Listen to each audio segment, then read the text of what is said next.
الحمد لله رب العالمين نحمده ونستعينه ونستغفره ونؤمن به ونتوكل عليه ونعوذ بالله من شرور أنفسنا ومن سيئات أعمالنا من يهده الله فلا مضل له ومن يضلل فلا هادي له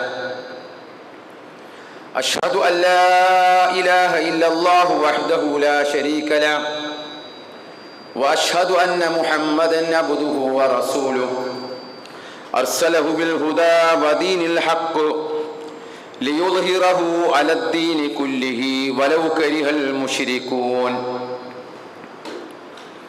اللهم صل على محمد وعلى آل محمد كما صليت على إبراهيم وعلى آل إبراهيم إنك حميد مجيد اللهم بارك على محمد وعلى آل محمد كما باركت على إبراهيم وعلى آل إبراهيم إنك حميد مجيد أما بعد فإن خير الحديث كتاب الله وخير الهدي هدي محمد صلى الله عليه وسلم وشر الأمور محدثاتها وكل محدثة بدعة وكل بدعة ضلالة وكل ضلالة في النار أيها الإخوان والأخوات أوصيكم ونفسي أولا بتقوى الله أعوذ بالله السميع العليم من الشيطان الرجيم يا أيها الذين آمنوا اتقوا الله حق تقاته ولا تموتن إلا وأنتم مسلمون يا أيها الذين آمنوا اتقوا الله وقولوا قولا سديدا يصلح لكم أعمالكم ويغفر لكم ذنوبكم ومن يطع الله ورسوله فقد فاز فوزا عظيما بسم الله الرحمن الرحيم ألم تر كيف ضرب الله مثلا كلمة طيبة كشجرة طيبة أصلها ثابت وفرعها في السماء تؤتي أكلها كل حين بإذن ربها ويضرب الله الأمثال للناس لعلهم يتذكرون.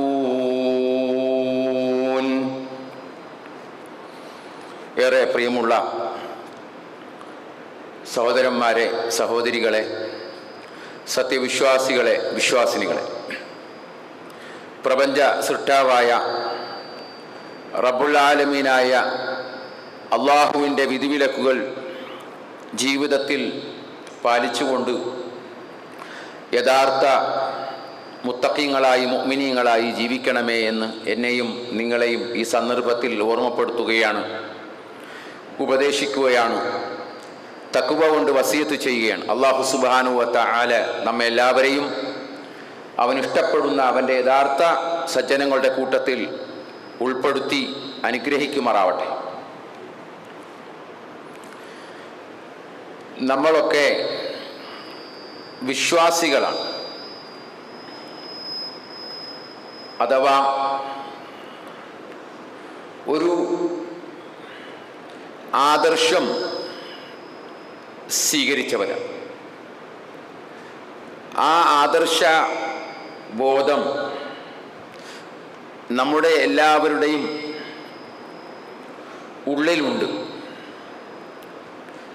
എന്താണ് വിശ്വാസമെന്നും എന്താണ് ആദർശമെന്നും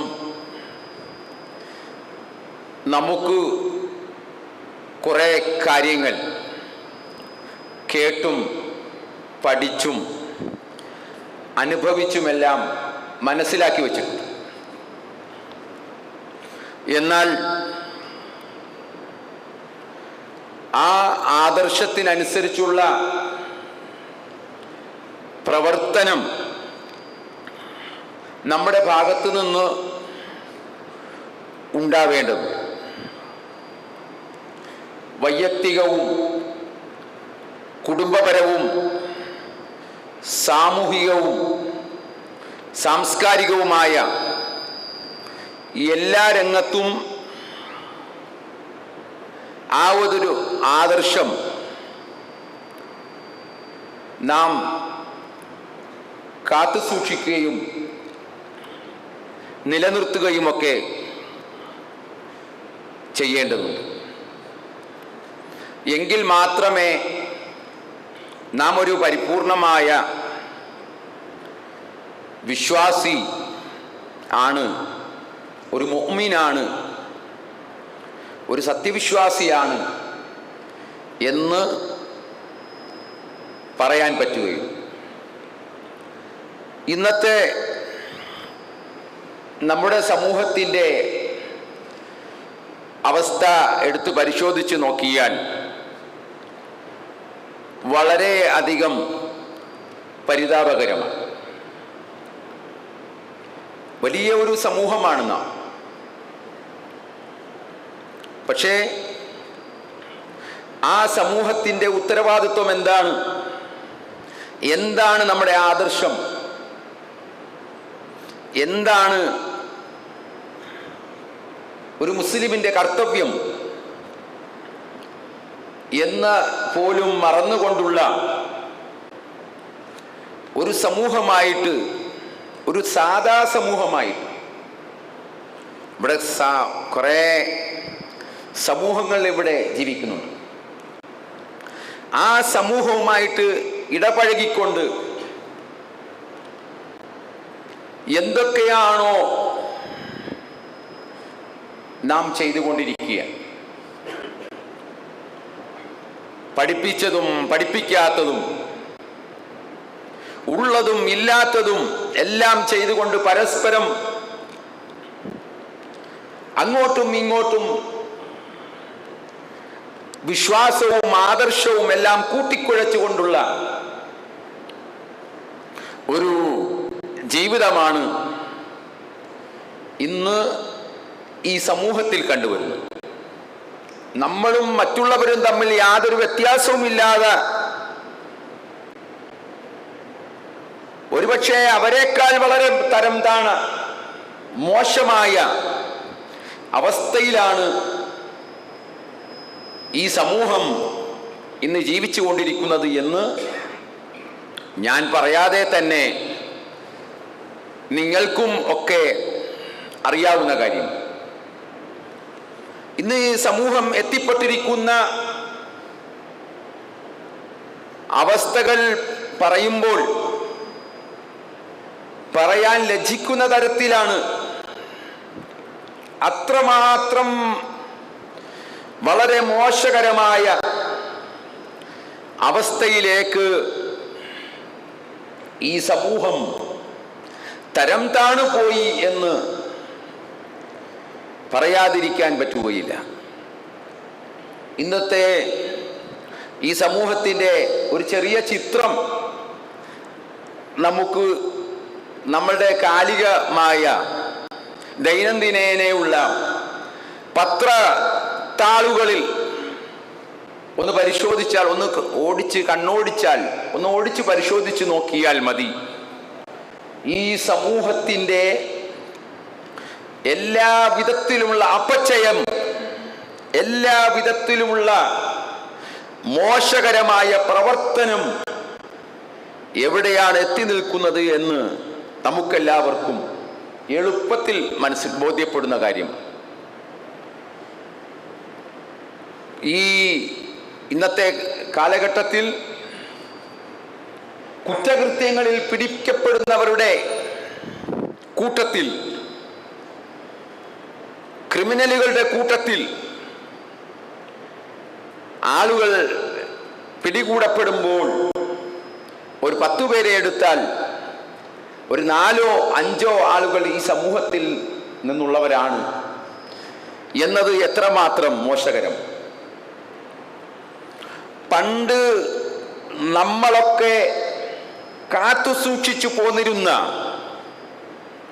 പലതും ഇന്ന് നഷ്ടപ്പെട്ടു പോയിരിക്കുകയാണ്. കുറ്റകൃത്യങ്ങളിലൊക്കെ വളരെ കുറവായിരുന്നു നാം. സമൂഹത്തിൽ വളരെ മാന്യതയോടുകൂടി ജീവിച്ച ഒരു സമൂഹമാണ് നാം. ഉന്നതമായ ജീവിത നിലവാരം വെച്ചു പുലർത്തിയവരാണ് നാം. നമ്മളുടെ ഐഡന്റിറ്റി നമ്മളെപ്പോഴും കാത്തു സൂക്ഷിച്ചു വരുന്നവരായിരുന്നു നാം. ആ സമൂഹത്തിൻ്റെ ദാരുണമായ ചിത്രമാണ് നമ്മളിപ്പോൾ കണ്ടുകൊണ്ടിരിക്കുന്നത്. 10 പേരെ പിടിച്ചാൽ 4 or 5 സാധാരണ ഈ സംഭരണം ഉണ്ടല്ലോ, ആ സംഭരണം കൃത്യമായി നടന്നു പോകുന്ന ഒരു മേഖലയാണത്. ഒരു കുറവുമില്ല, എല്ലാം കൃത്യമായിട്ട്. കുറച്ച് കൂടുതലാണോ എന്ന് ഉള്ള സംശയം മാത്രമേ ഉള്ളൂ. സംഭരണം കുറച്ച് കൂടിപ്പോകുന്നുണ്ടോ എന്ന്. അപ്പോൾ ആ ഒരു അവസ്ഥയിലാണ് കൊലപാതകം, അതേപോലെ തന്നെ കള്ളക്കടത്ത്, തട്ടിപ്പ്, വെട്ടിപ്പ് എന്ന് വേണ്ട എല്ലാത്തിലും ഈ സമൂഹത്തിലെ ആളുകൾ തലയിട്ടുകൊണ്ടിരിക്കുകയാണ്. നമ്മുടെ സമൂഹം ഇങ്ങനെയാണോ നമ്മുടെ സമൂഹം ജീവിക്കേണ്ടത് എന്ന് എല്ലാവരോടുമായിട്ട് ചോദിക്കുകയാണ്. ഇങ്ങനെയാണോ നമ്മുടെ സമൂഹം? ഇങ്ങനെയാണോ? ഇതാണോ അള്ളാഹു വിശേഷിപ്പിക്കപ്പെട്ട ഒരു സമൂഹത്തിൻ്റെ പെരുമാറ്റം? ഈ രീതിയിലാകണമോ എന്ന് നമ്മളൊക്കെ പരിശോധിക്കേണ്ടതുണ്ട്. ഇങ്ങനെയാണോ നമ്മുടെ സമൂഹം ജീവിക്കേണ്ടത്? ഈ സമൂഹത്തിന് യാതൊരു പ്രത്യേകതയുമില്ലേ? ഉണ്ട് എന്നാണ് അള്ളാഹു പറയുന്നത്. നിങ്ങൾ മറ്റുള്ളവരെ പോലെ അല്ല. നിങ്ങൾക്കൊരു കൃത്യമായ ഉത്തരവാദിത്വം നിർവഹിക്കാനുണ്ട്. കൃത്യമായ ഒരു ഉദ്ദേശ ലക്ഷ്യങ്ങളോട് കൂടിയാണ് നിങ്ങളെ നാം തിരഞ്ഞെടുത്തിരിക്കുന്നത് എന്നാണ് അല്ലാഹു സുബ്ഹാനഹു വ തആല നമുക്ക് പറഞ്ഞു തന്നിട്ടുള്ളത്. നമുക്കെല്ലാവർക്കും സുപരിചിതമായ സൂറത്ത് ആൽ ഇംറാനിലെ 110-ാമത്തെ ആയത്ത് നാം പലപ്പോഴും കേൾക്കുന്ന ആയത്താണ്. കുൻതും ഖൈറ ഉമ്മത്തിൻ ഉഖ്രിജതു ലിന്നാസ് തഅമുറൂന ബിൽ മഅറൂഫി വ തൻഹൗന അനിൽ മുൻകരി വ തുഅ്മിനൂന ബില്ലാഹ്. അല്ലാഹു ഈ സമൂഹത്തെ വിശേഷിപ്പിക്കുകയാണ്. ഈ സമൂഹത്തെ കുറിച്ച് നിങ്ങൾ ഉത്തമ സമൂഹമാണ്, ഖൈറു ഉമ്മത്താണ് എന്ന് അല്ലാഹു സുബ്ഹാനഹു വ തആല നമ്മളെ ബോധ്യപ്പെടുത്തുകയാണ്. ഉഖ്രിജതു ലിന്നാസ്, മനുഷ്യർക്കായി, ലോകത്തുള്ള മുഴുവൻ മനുഷ്യർക്കുമായിട്ട് നിയോഗിക്കപ്പെട്ട, രംഗത്ത് കൊണ്ടുവരപ്പെട്ട, പ്രത്യേകമായ ഡ്യൂട്ടികൾ നിശ്ചയിച്ചു തന്നിട്ടുള്ള ഒരു സമൂഹമാണ് നിങ്ങൾ എന്നാണ് അല്ലാഹു സുബ്ഹാനഹു വ തആല പറയുക.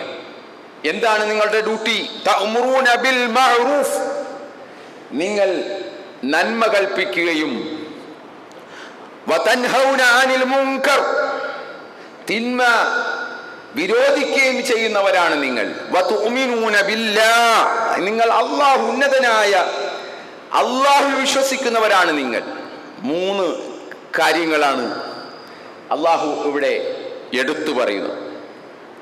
നന്മ കൽപ്പിക്കുന്നവർ, തിന്മ വിരോധിക്കുന്നവർ. ഈ സമൂഹം വഴിതെറ്റുമ്പോൾ, വഴിപിഴക്കുമ്പോൾ, മനുഷ്യരാശി മാറി സഞ്ചരിക്കുമ്പോൾ, യഥാർത്ഥമായ പാതയിൽ നിന്ന് വ്യതിചലിക്കുമ്പോൾ, ആ സമൂഹത്തെ നേരായ മാർഗം കാണിച്ചു കൊടുക്കാൻ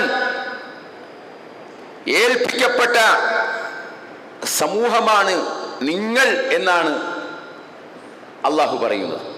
ആ ഒരു സമൂഹമാണ് നാം എന്ന കാര്യം നമ്മൾ വിസ്മരിച്ചു പോയിരിക്കുന്നു.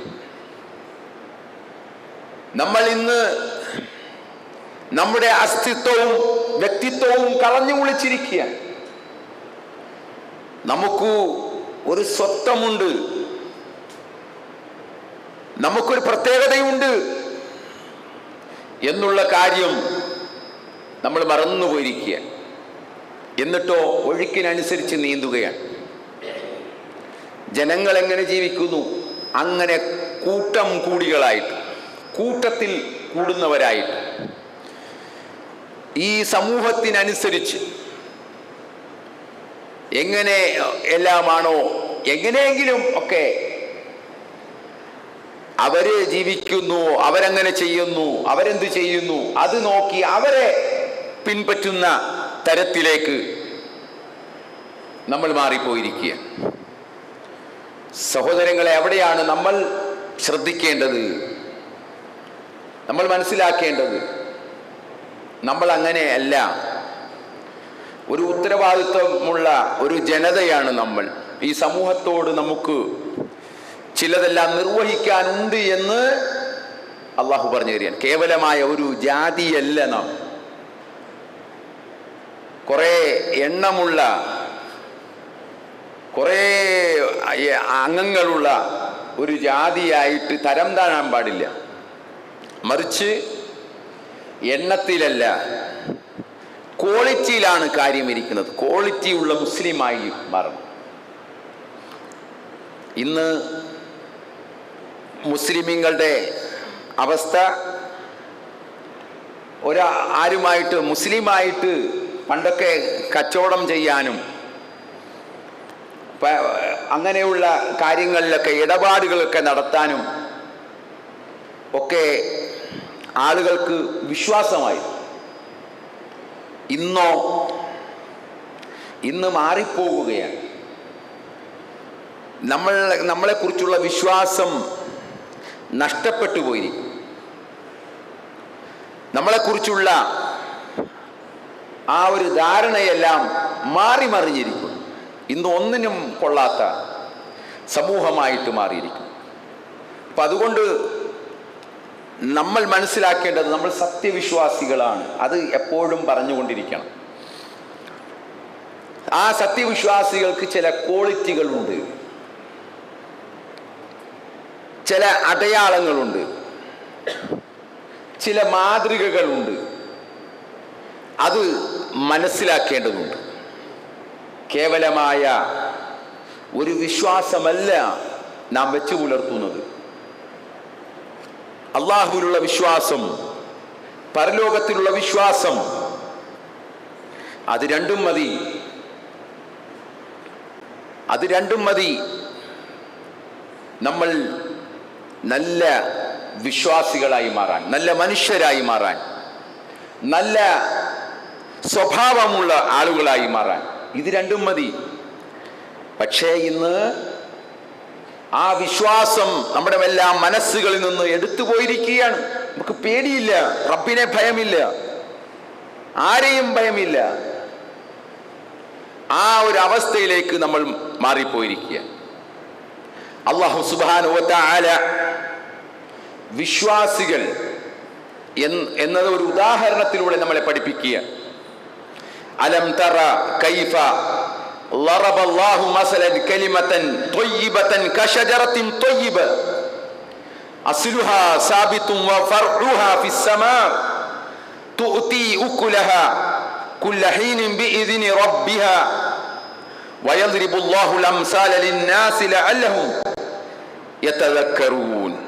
സൂറത്തു ഇബ്രാഹിമിലെ 24-25 വചനങ്ങളാണ്. അള്ളാഹു ഒരു ഉദാഹരണത്തെ പറഞ്ഞു തരികയാണ്. ഒരു ഉദാഹരണം. നമ്മൾ സത്യവിശ്വാസികളാണല്ലോ. ആ സത്യവിശ്വാസികൾക്ക് ഉദാഹരണം പറഞ്ഞുകൊണ്ട് അള്ളാഹു ഒരു മരത്തെ ഉദാഹരിക്കുകയാണ്. ഒരു മരം, പണ്ഡിതന്മാർ പറഞ്ഞത് ആ മരം നഖില, ഈത്തപ്പന മരമാണ് എന്ന്. ഈത്തപ്പന മരത്തോടാണ് അല്ലാഹു സുബ്ഹാനഹു വ തആല നല്ല വചനത്തെ ഉപമിച്ചിട്ടുള്ളത്. അലം തറ കൈഫ, നീ കാണുന്നില്ലേ? അലം തറ കൈഫ ളറബ അല്ലാഹു മസലൻ, അല്ലാഹു എങ്ങനെയാണ് ഉദാഹരണം പറഞ്ഞിട്ടുള്ളത് എന്ന്. കലിമത്തൻ ത്വയ്യിബ, നല്ല വചനങ്ങൾ, ത്വയ്യിബായ ഒരു വചനത്തിന്, അഥവാ ലാ ഇലാഹ ഇല്ലല്ലാഹ്, അതാണല്ലോ നമ്മുടെ ആദർശം. അത് മറന്നു പോകാൻ പാടില്ല. ലാ ഇലാഹ ഇല്ലല്ലാഹ് ചൊല്ലിയാണ് നമ്മൾ ഈ ആദർശത്തിലേക്ക്, ഈ ഒരു സത്യവിശ്വാസത്തിലേക്ക് നമ്മൾ കടന്നു വരുന്നത്. നമ്മളൊക്കെ കലിമ ചൊല്ലിയിട്ടാണ് ഈ ഇസ്ലാമിലേക്ക് നമ്മൾ പ്രവേശിച്ചിട്ടുള്ളത്.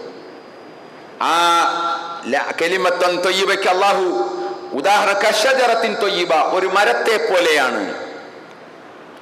അസ്ലുഹാ സാബിതുൻ വഫർഉഹാ ഫിസ്സമാ, അതിന്റെ മുരട് ഭൂമിയിൽ ഉറച്ചതും, വഫർഉഹാ ഫിസ്സമാ, അതിന്റെ ശാഖകൾ ആകാശത്ത് വളർന്ന് പന്തലിച്ചതുമാകും. നല്ല ഒരു വൃക്ഷത്തോടാണ് അല്ലാഹു സുബ്ഹാനഹു വ തആല ഈ ആദർശത്തെ, അല്ലെങ്കിൽ ഈ ആദർശം ഉൾക്കൊണ്ട സത്യവിശ്വാസികളെ അല്ലാഹു നമുക്ക് പരിചയപ്പെടുത്തി തരുന്നു.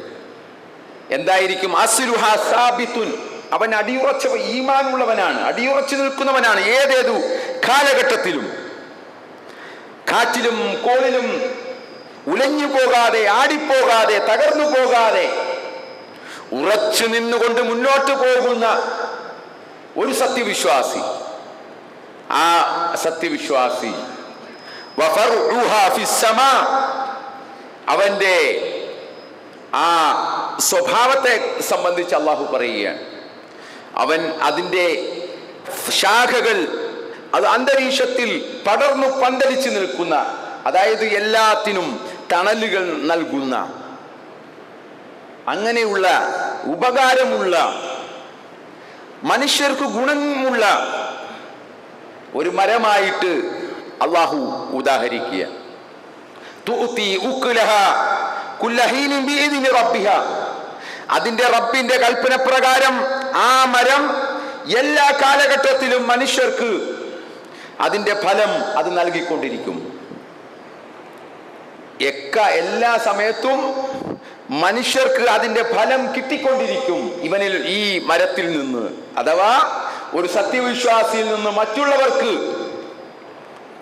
അതിന്റെ ഗുണം ലഭിച്ചുകൊണ്ടിരിക്കും. ഇങ്ങനെ ആണോ നമ്മുടെയൊക്കെ ജീവിതം?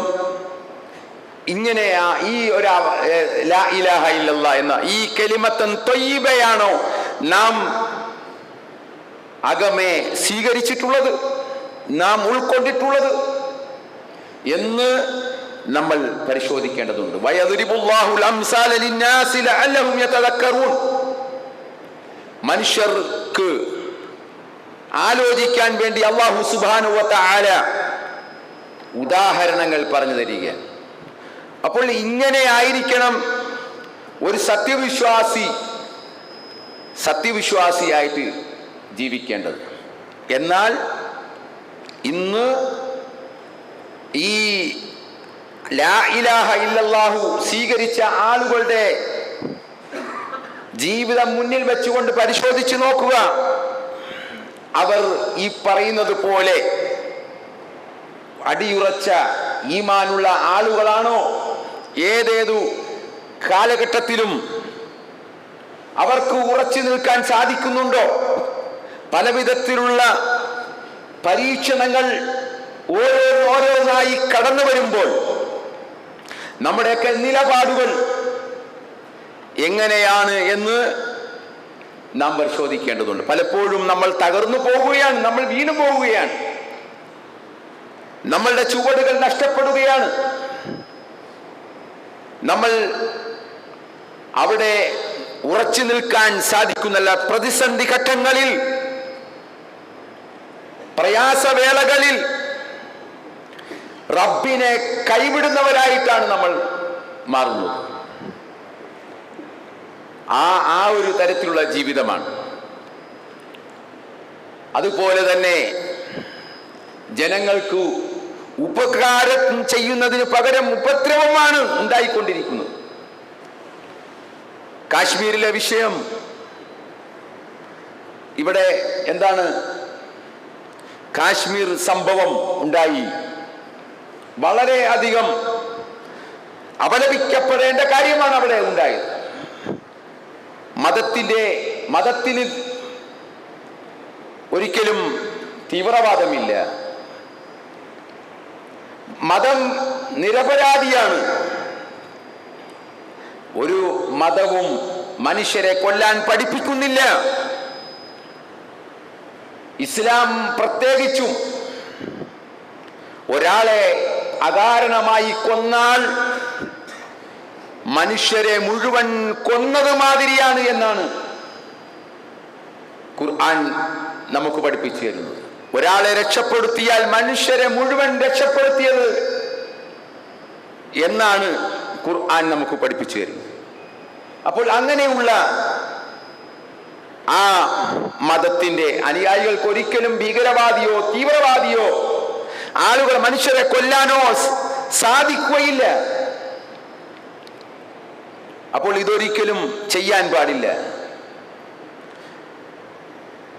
ഇസ്ലാമോ മുസ്ലിങ്ങളോ യഥാർത്ഥ മുസ്ലിമീങ്ങളോ, അവിടെ ആ കൊല്ലപ്പെട്ട കൂട്ടത്തിൽ ഒരു മുസ്ലിം ചെറുപ്പക്കാരനുമുണ്ട്. ആ ചെറുപ്പക്കാരൻ സ്വന്തം ജീവൻ പണയപ്പെടുത്തിക്കൊണ്ട് മറ്റുള്ളവരെ രക്ഷിക്കാൻ വേണ്ടി ശ്രമിച്ചതിന്റെ പേരിലാണ് അവനും വെടിയേറ്റ് മരിക്കുന്നത്. അപ്പോൾ സഹോദരങ്ങളെ, ഇതാണ് മുസ്ലിം എന്ന് പറഞ്ഞാൽ അവന്റെ ജീവിതം മറ്റുള്ളവർക്ക് ഉപകാരമായിട്ട് മാറണം. ആരെയും ഉപദ്രവിക്കാൻ പാടുള്ളതല്ല. അതല്ല ഇസ്ലാം പഠിപ്പിക്കുന്നത്. ശരിയായ മുസ്ലിങ്ങളായിട്ട്, മനുഷ്യർക്ക് ഉപകാരമുള്ളവരായിട്ട്, മനുഷ്യർക്ക് നന്മ ചെയ്യുന്ന ആളുകളായിട്ട് വേണം നമ്മൾ ജീവിക്കാൻ. അതാണ് ഒരു മുസ്ലിം എന്ന് പറഞ്ഞാൽ. ഒരിക്കലും വഴിവിട്ട ഒരു പ്രവർത്തനവും ഇസ്ലാം അംഗീകരിക്കുന്നില്ല, അനുവദിക്കുന്നില്ല. ഏത് വിഷയത്തിലും ഇസ്ലാം അതിരുവിടാൻ പറയുന്നില്ല. യുദ്ധരംഗത്ത് പോലും എന്ത് പ്രവർത്തിക്കണം, എന്ത് ചെയ്യണം എന്നതിനെ സംബന്ധിച്ച് കൃത്യമായി ഖുർആൻ ഈ സമൂഹത്തോട് നിർദ്ദേശിക്കുന്നുണ്ട്. കൃത്യമാണ്.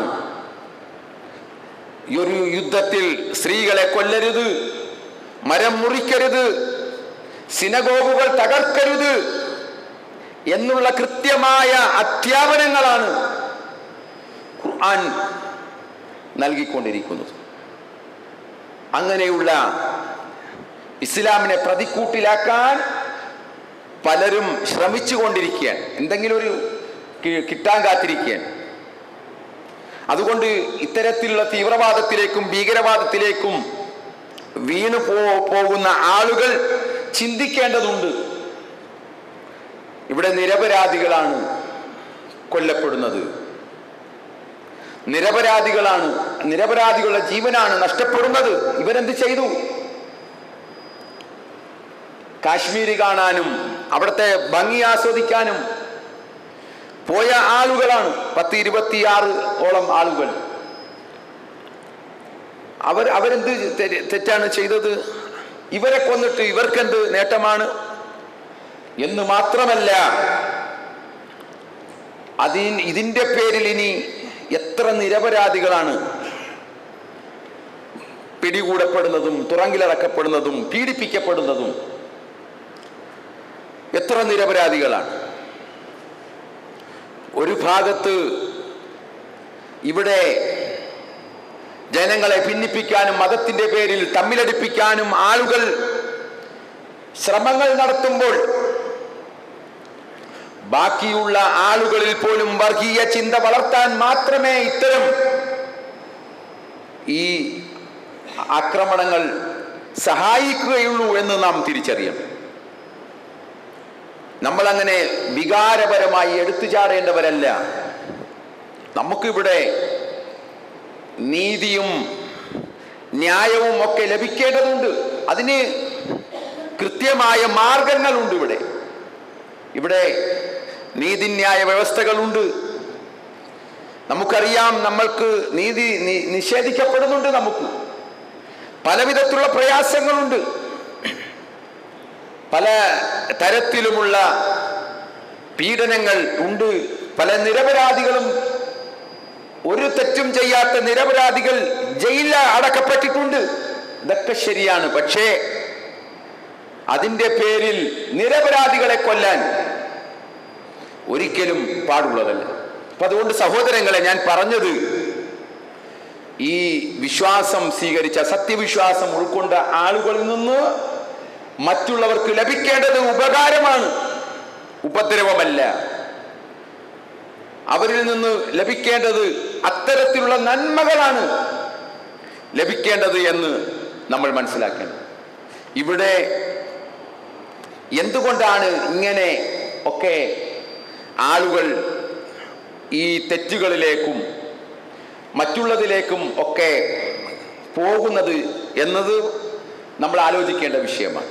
എന്തുകൊണ്ടാണ് ഇങ്ങനെ കള്ളും ലഹരിയും അതേപോലെ വ്യഭിചാരവും പോലുള്ള തിന്മകളിലേക്ക് ആളുകൾ പോകുന്നതിൻ്റെ കാരണം എന്താണ്? ശരിയായ ഈമാൻ നഷ്ടപ്പെട്ടത് കൊണ്ടാണ്. ഇവിടെ ഈമാനുണ്ട്, ആളുകൾക്ക് വിശ്വാസമുണ്ട്, പക്ഷേ ആ വിശ്വാസം കൃത്യമാകാത്തത് കൊണ്ടാണ് ഇത്തരത്തിലുള്ള തെറ്റുകളിലേക്ക് മനുഷ്യൻ വീണു പോകുന്നത്.